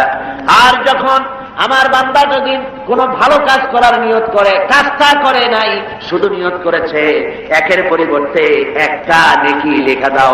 আর যখন ভালো কাজটা করা হয়ে যাবে তখন তার আমলনামায় একের পরিবর্তে 10 গুণ বাড়াইয়া লিখে দিও। জোরে কোন সুবহানাল্লাহ। সুতরাং যত ভালো কাজ করবেন আপনার আমল বেড়ে যাবে। কি বেড়ে যাবে? আপনার আমল বাড়তে থাকবে। আর আপনার ঈমান নাই। অনেকে কয় যে হুজুর এমনি আমি মানুষ খুব ভালো। বলে কিরকম ভালো? কয়েক মিথ্যা কথা কই না, তারপরে যে জায়গায় টিউবওয়েল নাই টিউবওয়েল করে দিই, কানা মানুষের চোখ ভালো করে দেওয়ার জন্য অপারেশনের ব্যবস্থা করি, এতিম মিসকিনদের খাইতে দিই, অনেক ভালো ভালো কাজ করি, খালি যা নামাজ পড়ি না, তাতে কি আমার ঈমান নষ্ট হয়েছে নাকি? আমি বলি ভাই ঈমানই তো নাই, এটা নষ্ট হবে কি? ঈমান তো থাকা লাগবে। লা দীনা লিমান লা সালাতা লাহু, যার কাছে নামাজ নাই তার কাছে দ্বীন নাই, ঈমান নাই। মনে রাখবেন, যে ব্যক্তি নামাজ পড়ে না, মুসলমান বলে দাবি করা কোন অধিকার তার নাই, কোন দাম নাই। আপনি নামাজ পড়েন না তো আল্লাহর সামনেই মাথা নত হইল না, আপনি কিসের মুসলমান? ওরকম গরু শগুনিও খায়। কয় যে আমরা গরুর গোশত খাই, শগুনিও তো খায়। তো আমি দাড়ি রাখি, রবীন্দ্রনাথ তো দাড়ি রাখছে, কার্ল মার্কস তো দাড়ি রাখছে, মানে কি হয়েছে? কথা বুঝতে পেরেছেন? সুতরাং মাথা নত করতে হবে, আল্লাহরে সেজদা দিতে হবে। এমনি এমনি মুমিন হতে পাওয়া যাবে না। সবে বরাত আসলো, মাশাআল্লাহ, আগের থেকে রেডি, রুটি তৈরি, গোশত তৈরি, তারপরে গোসল করবে কোন জায়গায় তাও তৈরি। শোনা আছে যে প্রত্যেক ফোটায় ফোটায় 100 করে নেকি হবে গোসলের পানিতে। তেল তোল মাইখা ভালো করে গোসলের জন্য রেডি হয়ে গেছে। গোসল টোসল করিয়া এরপরে গোশত খাইলো খুব, গোশত টোস্ত খায় তারপরে 2 রাকাত 6 রাকাত নামাজ পড়িয়া ঘুমায়। মনে করলো যে পিছনের গুনাহ মাফ হয়েছে। না, এত সহজ না। কথা বুঝতে পেরেছেন? এত সহজ না। শেষ রাত্রে ঘুমাইয়া ফজর নষ্ট করছে। ওই পাগলের মতো এক পাগল বলছিল যে মিয়া তুমি গরু কেন? ভালো মানুষকে পাগলে বলতেছে গরু কেন? কয় ঘুরতেছি, গরু তালাশ করি, একটা গরু কিনবো, পরশুদিন কোরবানি হবে, কোরবানির গরু তালাশ করে কিনবো। পাওনা কয়েছে না পাইনি। পাওনা তাতে কি হয়েছে? একটু মাঠে কত গরু, একটা ধরে নিয়ে যাবো দিয়ে। কয় যে তো তুমি পাগল, তোমার কথা পরের গরু জবাই দিলে তো গুনাহ হবে, আমি গরু কিনে জবাই দেবো। তুমি পাগল, আমি পাগল না। পাগলে বলতেছে তুমি পাগল। তুমি কোরবানি উপলক্ষে একটা ভালো নিয়ত করে একটা গরু তুমি ধরবা, সে যার করবি ভালো নিয়ত করিয়া কোরবানির দিনে নামাজ পড়িয়া এসে আল্লাহু আকবার বলিবে, জবাই দিয়ে দেবে। এখন তুমি চুরি করছো সেজন্য একটা পাপ হবে, আর আল্লাহ রাস্তায় কোরবানি করছো সেজন্য একটা সওয়াব হবে। কোরবানির সওয়াব আর চুরির পাপ ভগ্নাংশের মতো কাটাকাটি হয়ে যাবে, গোশত খাওয়া পাপ। মুসলমানের অবস্থা তাই হয়েছে, সারা বছর গুনাহ করে, ওজনে কম, খাদ্যে ভেজাল, চুরি ডাকাতি জুয়া মিথ্যে কথা সব বলে, সবে বরাতে সমানে ইবাদত করে মনে করে পিছনের গুনাহ মাফ হয়ে যাবে, আর রাতের বেলায় খাও গোশত আর রুটি খাই নেব জনমের মতো। এটার নাম পাগলামি। আচ্ছা, আপনারা শিক্ষিত লোক যারা, তারা তো বোঝেন, আপনারা সবই শিক্ষিত ভালো মানুষ, আপনারা নিশ্চয়ই বোঝেন বোনাস। ঈদে বিভিন্ন মিল কলকারখানা বোনাস দেয়, বোনাসটা বোঝেন তো? একটু কথা না কইলে আমি বুঝি কেমনে বোনাস বোঝেন। ধরুন আদমজি জুট মিল কর্তৃপক্ষ তারা ঘোষণা করেছে ঈদের একদিন আগে 28শে রমজান অথবা 29শে রমজান আমরা ঈদ বোনাস দেব। এখন ঈদ বোনাসের কথা শুনিয়া ঢাকার থেকে গাড়ি গাড়ি ভর্তি লোক যাইয়া যদি গেটে দাঁড়ায় আমাদের ঈদ বোনাস দেবে, ঈদ বোনাস দেবে ওদের কথা। বোনাস কাদের জন্য? যারা মিলে এমপ্লয়, যারা কর্মচারী, ওদের জন্য বোনাস। বাইরের লোকেরা বোনাস বোনাস করে যদি বেশি চিল্লায় তাহলে বোনাস পিঠের উপরে দেবে না, পিঠের উপরে বোনাস দিয়ে দেবে। লাইলাতুল কদর, লাইলাতুল বারাত, লাইলাতুল মেরাজ, এগুলি হলো আল্লাহর পক্ষ থেকে মুমিনদের জন্য বোনাস। এই বোনাস কাদের জন্য? যারা নামাজি, যারা দিনদার, যারা চরিত্রবান, যারা ইমানদার, ওদের জন্য বোনাস। সারা বছর নামাজ নাই, শবে বরাত শেষ হয়ে গেলে নামাজ নাই, আর এরা বোনাস দিতে যায় আল্লাহর কাছে। সারা রাত জায়গা জায়গা ইবাদত করবা, আর পরের দিন থেকে আবার যে শয়তান সেই শয়তান। কথা বলছেন? ওই যে আমি এই কথাটা বললাম, কমরউদ্দিন মুসল্লি সাহেবের নাম মনে আছেন আপনাদের? আরে ভাই কথা বললেন, কমরউদ্দিন মুসল্লি সাহেব, আল্লাহ তাকে বেহেশতে নসিব করুন। শুনলাম কোন এক জায়গা থেকে উনি নৌকো বাইরে যাচ্ছে, তারপরে রোজার দিন একজনে কয় মুসল্লি সাহেব আমার একটু নেবেন, আমি একটু যাবো। কোন জায়গায় যাবো? লোক জায়গায়। তারপরে তারা নিচে নিয়ে সে বলছে যে আমি একটু ভাই আপনারা সাহায্য করে, কয় না পাওয়া লাগবে না, আমি সব কামাই করি, তুমি বসে। অনেক দূর চলে গেছে। তারপরে সেই লোক একটা সিগারেট ধরেছে। আরে মিয়া, রোজার দিন তুমি সিগারেট ধরাইছো কেন? কয় যে আমি রোজা না। কেন রোজা না? কয় যে আমার পেট ব্যথা করে। পেট ব্যথা করে তুমি সিগারেট খাও কেন? তারপরে উনি নৌকা উল্টা দিয়েছে। কয় আপনি যান কোথায়? উল্টা উল্টাবে। কয় যে তুমি যে জায়গায় দিয়ে উঠতে হবে সেই জায়গায় নামাবো। কয় যে না, আমার এই জায়গায় নামা দেন, আপনি কষ্ট করে উল্টে যান না। কয় না, কোথায় শয়তান কোথায় নামাবো, যে জায়গায় শয়তান সেই জায়গায় নামাই দিয়ে আসবো। কমরউদ্দিন মুসল্লি সাহেব জিতাই আর শুনছেন না? আমার ভাইরা, এই রকমের নামাজ নেই, রোজা নাই। অনেক আছে রোজার মাস আসলে গ্যাস্ট্রিকের ব্যারাম হয়, রোজা রাখে না। কি হয়েছে? কয় যে গ্যাস্ট্রিক। আল্লাহ জনমের মতো গ্যাস্ট্রিক বানাই দিতে পারেন কিনা? খবরদার, হুঁশিয়ার হয়ে যাবে। এই রমজান বরকতের মাস, রহমতের মাস, পবিত্র মাস। সুবহানাল্লাহ বলেন। আল্লাহ যেন সকলকে রোজা রাখার তৌফিক দেন, জোরে কোন আমিন। রোজা আসছে মানুষের চরিত্র ভালো বানাবার জন্য। হায় রে কপা, এই রোজা আসলে মুসলমানদের মেজাজ যায় খারাপ। হিন্দুরা বিকাল বেলায় মাছের বাজারে যায় না, মুসলমানদের রোজা মেজাজ খারাপ। বেলা 12টার সময় চোট লাভ, 2টার সময় গালাগালি, যারে বলা লাগে ভাই তারে কয় সারা। লোকেরা কয় দুনিয়াতে চেষ্টা, কয় যে রোজায় ধরছে। অফিসে গেছে, কাজ করতে পারে না, ঘুমায়। কয় লোক ঘুমায় কেন? কয় যে রোজায় ধরছে। যে রোজা তার চরিত্র ভালো বানাবে, সেই রোজা দিয়ে তার চরিত্র নষ্ট হচ্ছে, তার ঈমান নষ্ট হয়ে যাচ্ছে। তার কারণ কি? কারণ হলো ঘুম আসে, মেজাজ খারাপ হয়। মেজাজ খারাপ হয় কেন? পেটে অশান্তি হলে মেজাজ খারাপ হয়ে যায়। আল্লাহ বলছে যে সারাদিন একটু না খাইয়ে থাকো। আপনি যদি না খাইয়ে থাকেন তাহলে আল্লাহর গোলায় অনেক খাদ্য জমা হবে নাকি? না, সেজন্য রোজা না। রোজার অনেক ফায়দার মধ্যে এটাও, গরিব মানুষ যে না খাইয়া থাকে সারাদিন, তুমি যেন বোঝো, এটাও একটা। কিন্তু আমরা সারাদিন না খাইয়া ওই ইফতারের সময় সুদে আসলে সব উসুল করি। পেঁয়াজি, বেগুনি, ছোলা, মুড়ি, বুট, জনমের মতো খায়। খাইয়া মাগরিবের আগে শেষ হয় না, কয় তো মাগরিবটা পড়ে আসি, তারপরে খায়। এমন খাওয়া খায়, খাইয়া তারপরে ডাক্তারের কাছে গেছে, কয় ডাক্তার সাহেব আমি তো আর শ্বাস করতে পারিনি। কেন? কয় যে খাইছি বেশি, সবে বরাত তো খুব বেশি খেয়ে ফেলাইছি। কয় 2টা ট্যাবলেট খাও আর 1 গ্লাস পানি। জোরে খাওয়া খায়, পেটে উকুন মারা যায় এমন খাওয়া খায়। এরপর তো ঘুম আসবে, এরপর তো মেজাজ খারাপ হবে, আর আমাশার ঔষধ সমানে বিক্রি হবে। আমার বন্ধুগণ, এই যে অবস্থা, এই অবস্থার জন্য আমরা আমাদের দায়ী হতে হবে। এই পবিত্র রজনী আল্লাহ পাক বোনাস স্বরূপ দিয়েছেন দিনদার, ইমানদার, পরেশগার তাদের জন্য, যারা জীবনকে তৈরি করবে ওদের জন্য এই রাত দিয়েছেন। এই রাতকে বেশি বেশি ইবাদত করে জীবনকে পরিশুদ্ধ করতে হবে, আমলে সালেহ করতে হবে, নেক কাজ বেশি বেশি করতে হবে। নেক কাজ কারে কয় সেই ব্যাখ্যাটা সংক্ষেপে দিয়ে দিন। নেক কাজ, আল্লাহ রাব্বুল আলামিন বলেন, আল্লাযী খালাকাল মাউতা ওয়াল হায়াতা লিয়াবলুয়াকুম আইয়ুকুম আহসানু আমালা। আল্লাহ পাক বলছেন, আমি মৃত্যু এবং জীবনকে সৃষ্টি করেছি এই জন্য যে তোমাদের মধ্যে আমলের দিক থেকে কে উন্নত সেটা যাচাই করার জন্য। এখন আমলে আহসানে আমল, উন্নত আমল কি তার ব্যাখ্যা কি? উন্নত আমলের জন্য দুইটা শর্ত। উন্নত আমলের জন্য কয়টা শর্ত? ভালো করে বোঝেন আর শোনেন। উন্নত আমলের জন্য দুটি শর্ত। একটি শর্ত হচ্ছে আমলটা হতে হবে আল্লাহ রেজামন্দির জন্য, আল্লাহকে খুশি করার জন্য আমলটা হতে হবে।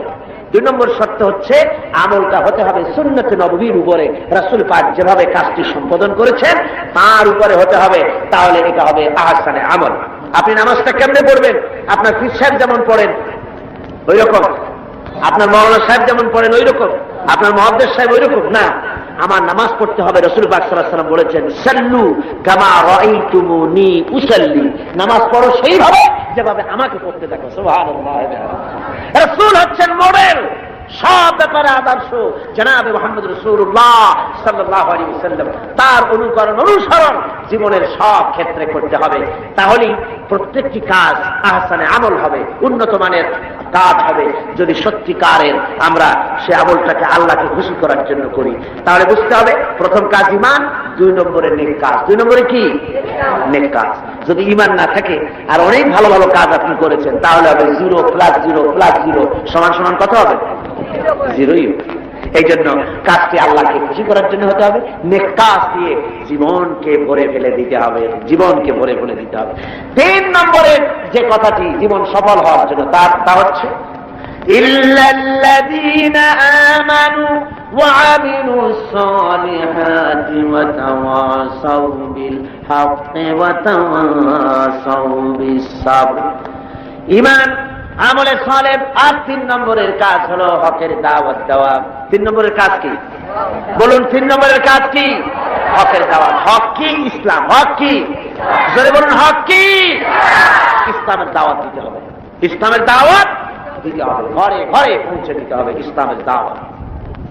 মানুষকে বুঝাতে হবে ইসলাম ছাড়া উপায় নেই। ইসলাম হচ্ছে এক কমপ্লিট কোড অফ লাইফ, মুকাম্মাল নিজামে হায়াত, একটি পরিপূর্ণ জীবন ব্যবস্থা যার মধ্যে আছে অর্থনীতি, সমাজনীতি, রাজনীতি, সব আছে। কোরআন শরীফে আছে না অর্থনীতি, রাজনীতি আছে না? আমাদের দেশে কথা উঠেছে যে ধর্ম নিরপেক্ষতা অবলম্বন করতে হবে, ধর্ম আর রাজনীতি আলাদা। এ ধরনের কথা শহরে বন্দরে হয়, মানুরি পাড়ার মতো এই প্রত্যন্ত অঞ্চলে সব জায়গায় এসব কথা বোধহয় বলা হয় না। বলা হয় ধর্ম আর রাজনীতি আলাদা বলে। আমার ভাইরা মনে রাখবেন, ধর্ম নিরপেক্ষ মতবাদ এটি একটি কুফরি মতবাদ। যারা বলেন এটি কি মতবাদ? দুনিয়ার সব আলিম, সব মুহাদ্দিস, সমস্ত মুফাসসির একমত, ধর্ম নিরপেক্ষ মতবাদ হচ্ছে কুফরি মতবাদ। যেহেতু আল্লাহর কথার সাথে সম্পূর্ণ কন্ট্রাডিক্টরি কথা, সাংঘর্ষিক। আল্লাহ বলছেন, ইয়া আইয়ুহাল্লাযীনা আমানু আতিউল্লাহ ওয়া আতিউর রাসূল ওয়া উলিল আমরি মিনকুম। ও বিশ্বাসীরা, তোমরা যারা আমার উপর ঈমান এনেছো, আল্লাহর পরে আল্লাহর আনুগত্য করো এবং রাসূলের আনুগত্য করো। কোন ক্ষেত্রে আনুগত্য করো? সকল ক্ষেত্রে। কিন্তু ধর্ম নিরপেক্ষবাদী যারা, তারা বলে যে ধর্ম ব্যক্তিগত ব্যাপার, ধর্ম ব্যক্তিগত ব্যাপার, জীবনের সব ক্ষেত্রে ধর্ম পালন করা যাবে না, এই কথাই তারা বলে। অর্থনীতিতে, সমাজনীতিতে, রাজনীতিতে ধর্ম পালন করা যাবে না, ধর্ম ব্যক্তিগত ব্যাপার। তাহলে কোরআনের আয়াতের সাথে সাংঘর্ষিক হলো না? জোরে বলেন, সাংঘর্ষিক হলো না? এই জন্য ধর্ম নিরপেক্ষ মতবাদ হচ্ছে একটি কুফরি মতবাদ। যারা বলে ধর্ম নিরপেক্ষ মতবাদ দিয়ে সংখ্যালঘুদেরকে নিরাপত্তা বিধান করার জন্যই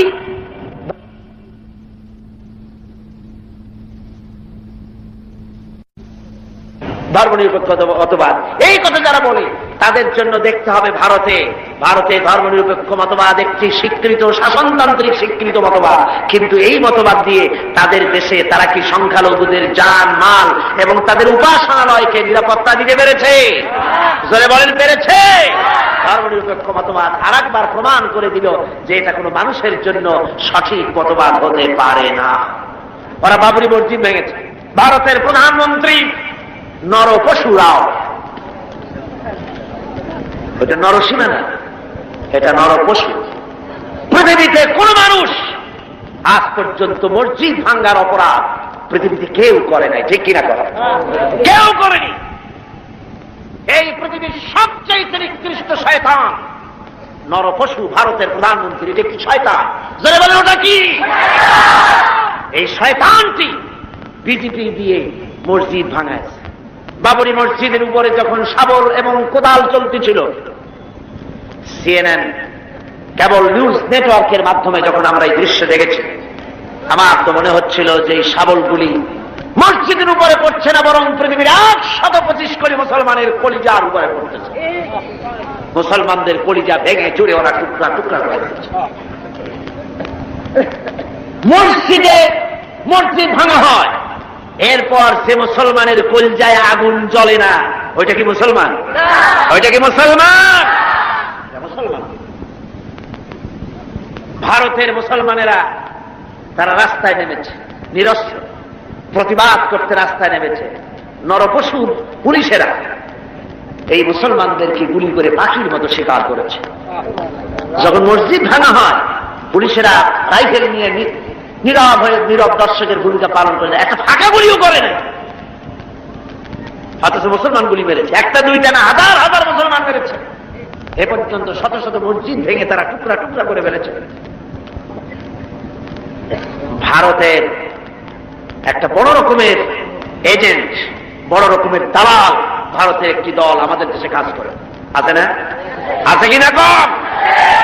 ভারতের এই গোলামেরা বাংলাদেশ পার্লামেন্টে যখন ভারতের এই কাজের প্রতিবাদ আর নিন্দা জানাচ্ছিল, সেই গোলাম দলটি যদি 5 ভাগ বলেছে মসজিদ ভাঙার কথা, 95 ভাগ বলেছে ভারতের স্বার্থের কথা। জোরে কর নাউযুবিল্লাহ। ওরা মসজিদ ভেঙেছে, টুকরা টুকরা করে দিয়েছে। আমরা মসজিদ ভাঙার প্রতিশোধ নিতে গিয়ে বাংলাদেশে কোন মন্দির ভাঙতে পারি না, ঠিক কিনা? যারা বলেন ঠিক কিনা? মন্দির ভাঙা যাবে না। যদি কেউ মন্দির ভেঙে থাকে কোথাও, নিশ্চয়ই সব অপরাধ করেছে। আমরা ইসলামের প্রতিশোধের নীতিতে বিশ্বাসী নয়। অপরাধ করেছে ভারতীয় হিন্দুরা, সেজন্য বাংলাদেশের হিন্দুরা দায়ী নয়। ভারতের বাবরি মসজিদ ভাঙার ব্যাপারে বাংলাদেশের বসবাসরত নাগরিক হিন্দুরা কিছুতেই দায়ী নয়, ঠিক কিনা? একথা মনে রাখতে হবে। তবে ভারতকে এর মাসুল দিতে হবে, এর মাসুল দিতে হবে, কোনো সন্দেহ নাই। ভারত, তাকে মনে রাখতে হবে, ভারত রাশিয়ার চাইতে শক্তিশালী নয়। রাশিয়ার মতো প্রচন্ড শক্তিশালী দেশ, পারমাণবিক অস্ত্রের গুদাম যার কাছে, রাসায়নিক অস্ত্রের গুদাম যার কাছে, সেই রাশিয়া আফগানকে ভাঙতে এসে রাশিয়া নিজেই ভাঙে চুরা টুকরা টুকরা হয়ে গেছে, যায় নাই?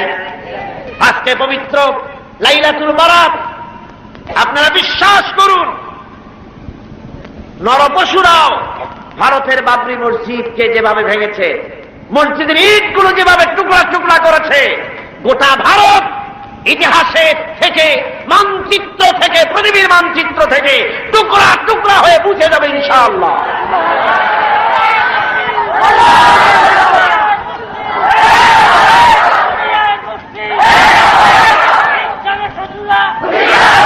আজ হিন্দুস্তানের সঙ্গে মুসলমানদের একটা লড়াই হবে, হিন্দুস্তানের সাথে মুসলমানদের একটা যুদ্ধ হবে। এটা আমার কথা নয়, এটা বলেছেন বিশ্বনবী জনাবে মুহাম্মদ রাসূলুল্লাহ সাল্লাল্লাহু আলাইহি ওয়াসাল্লাম। ইবনে মাজাহ শরীফের হাদিস। হযরত আবু হুরায়রা রাদিয়াল্লাহু তাআলা আনহু হচ্ছেন এর রাবী। হযরত আবু হুরায়রা তিনি বলছেন, রাসূল পাক সাল্লাল্লাহু আলাইহি ওয়াসাল্লাম বলেছেন, দুই শ্রেণীর লোক কিয়ামতে জাহান্নাম থেকে মুক্ত বলে ঘোষিত হবে। এক শ্রেণী হচ্ছে ওরা যারা ঈসা আলাইহিস সালামের সাথে থেকে দাজ্জালের বিরুদ্ধে যারা লড়াই করে শাহাদাত বরণ করবে, কিয়ামতের দিন আল্লাহ পাক তাদেরকে জাহান্নাম থেকে মুক্ত বলে ঘোষণা করবেন। দ্বিতীয় শ্রেণী রাসূলুল্লাহ বলছেন হিন্দুস্তানের সঙ্গে একটা জিহাদ হবে, ওই জিহাদে যারা শহীদ হবে কিয়ামতের দিন আল্লাহ পাক তাদেরকে জাহান্নাম থেকে মুক্ত বলে ঘোষণা করবেন। হযরত আবু হুরায়রা বলেছেন, এই হাদিস বর্ণনা করে তিনি বলেছেন, আল্লাহ যদি আমাকে সেই পর্যন্ত বাঁচায় রাখেন তাহলে হিন্দুস্তানের ওই লড়াইতে শরীক হয়ে আমি যদি শহীদ হতে পারি তাহলে কিয়ামতের দিন জাহান্নাম থেকে আমিও মুক্ত বলে আল্লাহর কাছে ঘোষিত হতে পারবো এবং মুক্ত হয়ে আমি মুক্তভাবে বিচরণ করতে পারবো। এই আশা তিনি পোষণ করে দুনিয়া থেকে বিদায় গ্রহণ করেছেন। সেই জিহাদ আজও হয়নি, ইতিহাসটা প্রমাণ করে না। জিহাদ একটা হবে ভারতের সাথে। সেই জিহাদ বাংলাদেশের সেনাবাহিনী, বাংলাদেশের বিডিআর আর পুলিশ নয়, শুধু 11.5 কোটি তাওহীদি জনতা কাঁধে কাঁধ মিলিয়ে বাবরি মসজিদ ভাঙার প্রতিশোধ ভারতের কাছ থেকে কড়ায় গন্ডায় আদায় করে ছাড়বে ইনশাআল্লাহ।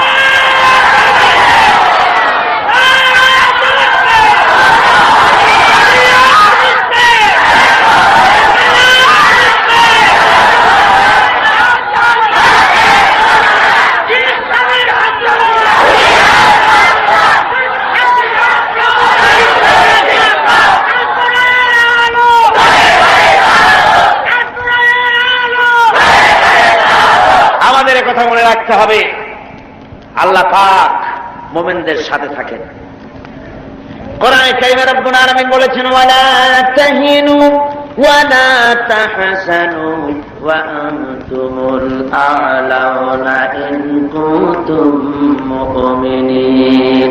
কোন ভয় নাই, কোন চিন্তা নাই, তোমরা যদি মুমিন হও আমি আল্লাহ রব্বুল আলামিন তোমাদেরকে জয়ী করব। জোরে কোন সুবহানাল্লাহ। তোমরা বিজয়ী হবে তোমরা যদি মুমিন হও। সুতরাং হকের দাওয়াত নিয়ে অগ্রসর হতে হবে। ইসলামের বিজয় আসতেছে সামনে, ইসলামের চরম চূড়ান্ত বিজয় আসবে। আজকে মানবীপাড়ার যত তরুণ যুবক, কলেজ ইউনিভার্সিটির ছাত্র যারা এই মাহফিলে তোমরা এসেছো, যুবকদের বলবো তোমরাই ইসলামের মূল মেরুদণ্ড। তোমাদেরকে রাসূলুল্লাহ ভালোবেসেছেন, ইসলাম তোমাদেরকে কদর করেছে, তোমাদেরকে আসতে হবে মূল পথে। ওইসব আজেবাজে আন্দোলন ছেড়ে দিতে হবে, মানুষের তৈরি করা মতবাদ এসব আন্দোলন ছেড়ে দিতে হবে। তোমরা চিন্তা করে দেখো না, তোমাদের নেতারা তোমাদের কাছে কি চায়, তোমাদের নেতারা তোমাদেরকে কি বলে। তোমাদের নেতারা তোমাদের কাছ থেকে শুধু শক্তি চায়, তোমাদের রক্ত চায়, তোমাদেরকে চরিত্রবান বানাবার জন্য তারা কোনো চেষ্টা করে না। তোমাদের নেতারা কখনো বলে না ছেলেরা নামাজ পড়ো 5 ওয়াক্ত মতো, মা বাপের খেদমত করো, এইসব কথা বলে? এই রোজার মাস আসতেছে, রোজা রেখো, ওস্তাদের সম্মান করবে, এরকম বলে? কিসের ওস্তাদের সম্মান করবে? কলেজের প্রিন্সিপাল পিটাইয়া ডাক্তার সব ভাইয়ে বেলায়। ঢাকা বিশ্ববিদ্যালয়ের প্রাক্তন ভাইস চ্যান্সেলর মনিরুজ্জামান মিয়া সাংবাদিক সাক্ষাৎকারে বলতেছিলেন দুঃখ করে, আমি বিশ্ববিদ্যালয়ের এমন এক জন্তু, আমার দাঁতও নাই, নখরও নাই, খালি বসে বসে মায়ের খায়। আমরা বলেছি মায়ের তো খাবিনি, মেহমান দাওয়াত দিয়ে নিজের পোষা গুন্ডা দিয়ে মায়ের খাওয়ায়, মায়ের আপনি খাবেন না, খাবে কিনা? এটা খাওয়া খুব স্বাভাবিক কথা। আদব শিক্ষা সেখানে দেওয়া হয় না। তোমাদের নেতারা তোমাদেরকে আদব শিক্ষা দেয় না, তোমাদের হাতে টাকা দেয় মদ, জুয়া, জেনা, ব্যভিচার ইত্যাদির জন্য, তোমাদেরকে অস্ত্র দেয় অন্যের সভাপণ্ড করার জন্য, অন্যের দল ভাঙ্গার জন্য, এইসব করে। তোমাদেরকে চরিত্রবান বানাবার জন্য তাদের কোনো প্রোগ্রাম নাই। কথা ঠিক কিনা? কথা ঠিক কিনা? এই জন্য যুবকদেরকে, তরুণদেরকে ফিরে আসতে হবে ইসলামের সুশীতল ছায়াতলে। এখানেই শান্তি, এখানেই মুক্তি, এখানেই নাজাত। চলে আসো এই ইসলামের দিকে, এই দাওয়াত নিয়ে ছড়িয়ে পড়ো। আজকে বসনিয়ার উপর অত্যাচার হতেছে, বসনিয়ার মুসলমানরা মার খেতেছে, আলজেরিয়ায় মার খেতেছে, প্যালেস্টাইনে মার খেতেছে। প্যালেস্টাইনের নো ম্যানস ল্যান্ডে, ইসরায়েল আর লুবনান এর মাঝখানে নো ম্যানস ল্যান্ডে প্রায় 500-এর মতো ফিলিস্তিনি মুসলমানেরা কষ্ট পাচ্ছে।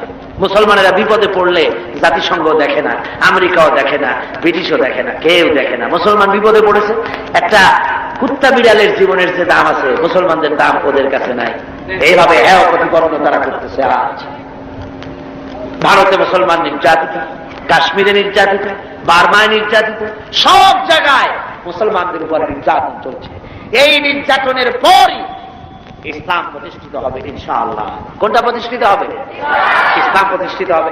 সেজন্য এই দাওয়াত নিয়ে ঘরে ঘরে পৌঁছে যেতে হবে, ইসলামী আন্দোলনের শরীক হতে হবে। কিন্তু ইসলামী আন্দোলনের শরীক হওয়ার ব্যাপারে অনেকে আবার কয় যে হুজুর কোন ইসলামে যাবো? ইসলামের এত দল, কোনটায় যাবো? সেই জন্য কোনটায় যাই না।